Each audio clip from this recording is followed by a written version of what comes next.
This is a sinister monkey's paw from India, possessing powers similar to Aladdin's lamp, able to fulfill 3 wishes of its master. With each wish, the monkey's paw curls one finger until it encounters a new master, then it unfolds again, waiting for the next wish. The only downside is it's quite devastating, as every person who makes a wish pays with their life. The story unfolds on a stormy night. A criminal, Angela, gets into a car accident while being chased by the police. Though she survives, she's severely injured. Driven by a strong will to live, Angela reaches a nearby funeral home, where she is saved by the owner, Avery. After Avery's treatment, Angela wakes up but loses 2 fingers in the process. Angela, holding a gun, confronts Avery, asking why he amputated her fingers. Avery explains that it was necessary to save her life. Upon hearing this, Angela calms down. However, while chatting in the living room, Avery makes some strange remarks. He says Angela's arrival wasn't an accident but part of his elaborate plan,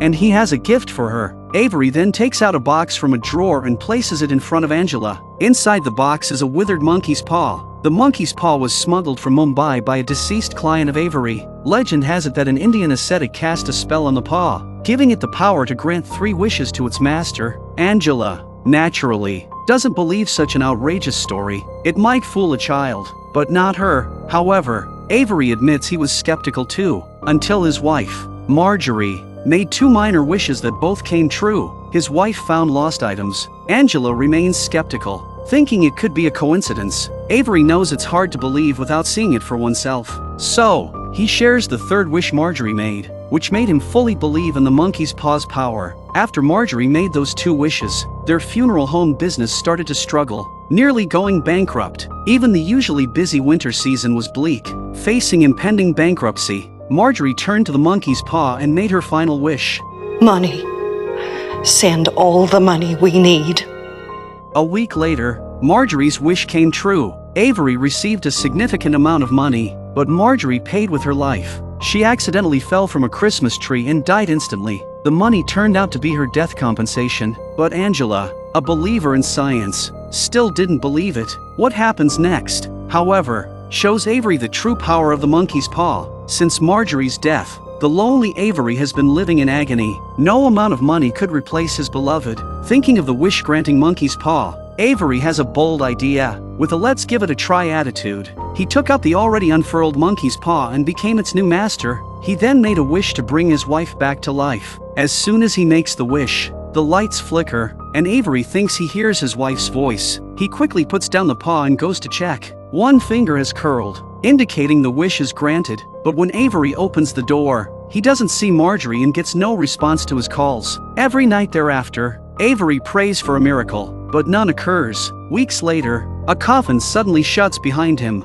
and Avery realizes his mistake. He wished for Marjorie's resurrection but didn't consider that her body was already buried. Realizing this, Avery rushes to her grave and digs it up. To his shock, the resurrected Marjorie is indeed in the coffin but looks horrifying. Avery's love for his wife is absolutely true. He didn't dislike her at all and directly gave her a passionate kiss. The monkey's paw truly seemed omnipotent, and Avery was very happy holding it. But the next second, an accident occurs. Suddenly, Marjorie in the coffin lunged at Avery like a madwoman, causing Avery to scramble out of the grave in terror. But Marjorie, zombie-like, bit his leg. The injured Avery, in a panic, kicked her away. Then, quickly picking up a shovel, he tearfully pushed the pursuing Marjorie back down. At that moment, Avery realized the resurrected Marjorie was no longer human, so he took out the monkey's paw and wished for her eternal rest. As the monkey's paw curled its 2nd finger, everything finally calmed down. But after hearing the whole story, Angela accused Avery of spouting nonsense, clearly still disbelieving and thinking it was just a story Avery made up. To prove his story, Avery invited Angela to look at the scar on his leg, but Angela refused. Helplessly, Avery left, letting Angela decide whether to take the gift. Curious, Angela picked up the monkey's paw and found all 3 fingers curled, indicating Avery had made his final wish. The next morning, Angela prepared to say goodbye to Avery. Avery didn't try to stop her and even told Angela she could take his car. Angela couldn't understand why Avery would help her, given they were strangers. Upon her questioning, Avery finally revealed the truth. It turns out that Angela's arrival was Avery's last wish. Marjorie's departure had left him hopeless, but he didn't want to commit suicide, so he wished for a killer. Initially, Angela vehemently denied being a killer, but then realized she had indeed killed someone. Her boyfriend, suffering from a terminal illness, had asked her to end his suffering. Angela, not wanting her boyfriend to continue suffering, had complied with his request, which was why she was being pursued by the police. Avery said it was their fate, unavoidable, and then handed the monkey's paw to Angela, but Angela, disbelieving in fate, threw the paw into the fireplace. In desperation to save his wish, Avery reached into the flames, instantly engulfing his arm, and screamed in agony. Avery asked Angela to help him. To alleviate Avery's suffering, the compassionate Angela pulled the trigger.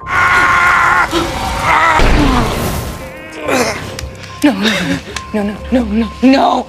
In the end, Avery's third wish was fulfilled, and the monkey's paw in Angela's hand opened again, signifying she was the new master. Half believing, Angela rolled up Avery's trouser leg and indeed saw a scar. Finally, Angela believed everything was real. Thinking of her deceased boyfriend, Angela also considered resurrecting him. She quickly got into the car, heading to the funeral home where her boyfriend's body was stored, but she couldn't find the car keys. As Angela searched, muttering about where the keys were, the sun visor suddenly opened and the keys fell out. At that moment, Angela didn't realize she had unwittingly used one wish. After getting the keys, the car wouldn't start. After several attempts, the engine finally started. Realizing she had used two wishes, Angela hurriedly drove to the funeral home. Finding her boyfriend's body, Angela took out the monkey's paw and made her final wish.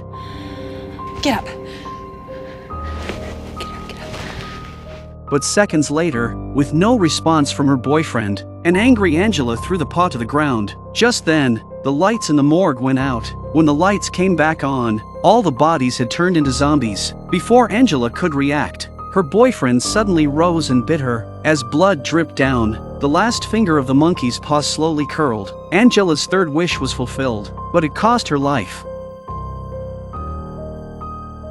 The man inside the suitcase was twisted 360 degrees. Whenever he suffered even the slightest injury, gold coins would spill from his mouth, like a walking human cash machine. However, those who used it didn't know that with the wealth came a heavy price. Justin, just off the plane, was waiting for his luggage. Unexpectedly, the busy airport became eerily quiet just as he was replying to a message. While Justin was bewildered, a suitcase arrived on the conveyor belt. Without giving it much thought, he took the suitcase and left. Unbeknownst to him, this identical suitcase wasn't his. Soon, Justin was back home, but before long, the suitcase on the floor moved slightly, and a man's voice for help came from inside. Justin thought it was a prank by his roommate Alex. However, he discovered the voice was indeed coming from the suitcase. Alex here.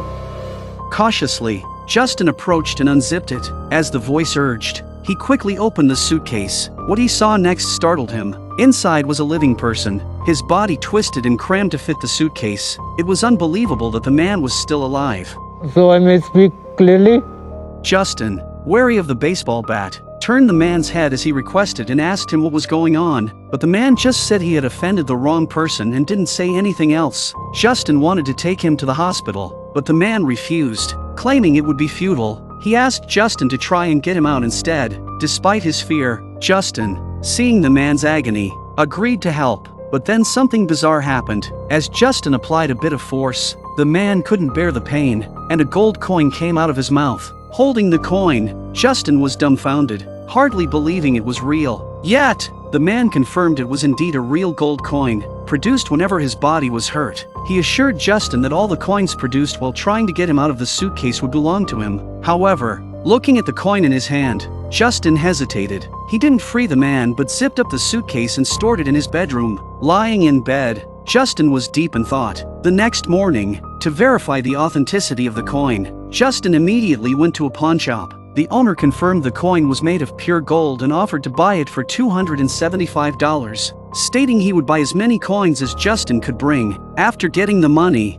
Justin hurriedly told his roommate Alex about everything. Naturally, Alex didn't believe such an outlandish story. With a mix of doubt and curiosity, Alex followed Justin home, but as Justin was about to open the door, they encountered his girlfriend Carla, who was panicking as she left the house. Clearly, she had seen the man in the suitcase and mistakenly thought Justin had committed a murder. Remembering what Justin had said earlier, Alex immediately rushed upstairs to the bedroom. They saw a hand extending from the suitcase. Without hesitation, Alex opened the suitcase and indeed found a man curled up inside. Alex was about to check if the man was still alive when suddenly the man turned his head, startling both of them. Carla, thinking Justin had stuffed the man inside, questioned what he had done. Justin had to explain that he brought the suitcase home from the airport, and the luggage inside mysteriously turned into a man. After hearing about the man in the suitcase, Carla decided to help rescue him, and Justin quickly joined in. But just like before, when the man felt pain,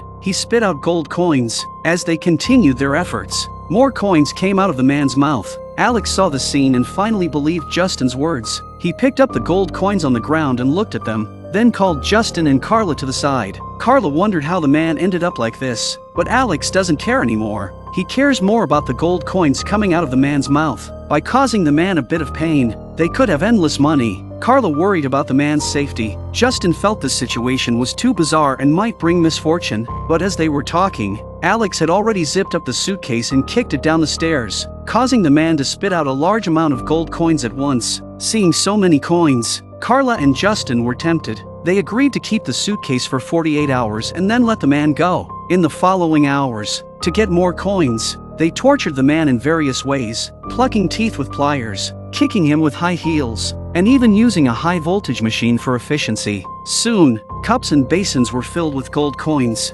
Seeing the man's agony, Justin began to worry about his safety, especially since it had been over 48 hours. However, the greedy Alex and Carla insisted on continuing the electric shocks. Clearly blinded by money, the man, having given up struggling, said they could do whatever they wanted, as he felt he was close to death. As Alex was about to continue, Justin stopped him, but Alex tried to brainwash Justin, saying they could soon live a life of luxury with sports cars and yachts. Justin was not swayed, not wanting to cause a death and thinking they had gone mad. Justin took out his phone, ready to call the police. This action enraged Carla. She not only smashed Justin's phone with a hammer but also struck him on the head. Blood instantly flowed from Justin's head. Justin couldn't believe his girlfriend could be so cruel. Staggering, he tried to leave, but Carla, intent on not letting him go, chased him with the hammer, planning to kill him. Unfortunately, as Justin reached the stairs, he accidentally fell down. Seeing Justin lying there motionless, they thought he was dead, so they were going to extract one last large sum of money and run away together. However, as they were about to start, the man in the suitcase spoke, his expression turning sinister. His eyes gleamed with gold as he declared he would punish the two wicked people. But they, undeterred, continued to turn on the switch. Then, something terrifying happened. Instead of spitting out gold coins, the man being electrocuted just laughed maniacally. With a strange wind blowing, the suitcase suddenly appeared on the bed. As a mysterious smoke filled the room, a monster emerged from the suitcase. In their horrified gaze, the monster waved its hand, and two suitcases appeared out of nowhere. Then, the room was filled with agonizing screams. Fortunately, Justin miraculously survived. A bouquet of flowers with a card, seemingly from the monster, was by his bedside. The message implied that Justin's kindness had surprised it, and as a reward, Justin could just think of it, and it would appear instantly to help. Meanwhile, the man from the suitcase reappeared at the airport, ready to check in. This time, however, he brought two suitcases, containing Alex and Carla. Although it was unclear where the suitcases were headed, it was certain that the same story would continue to unfold.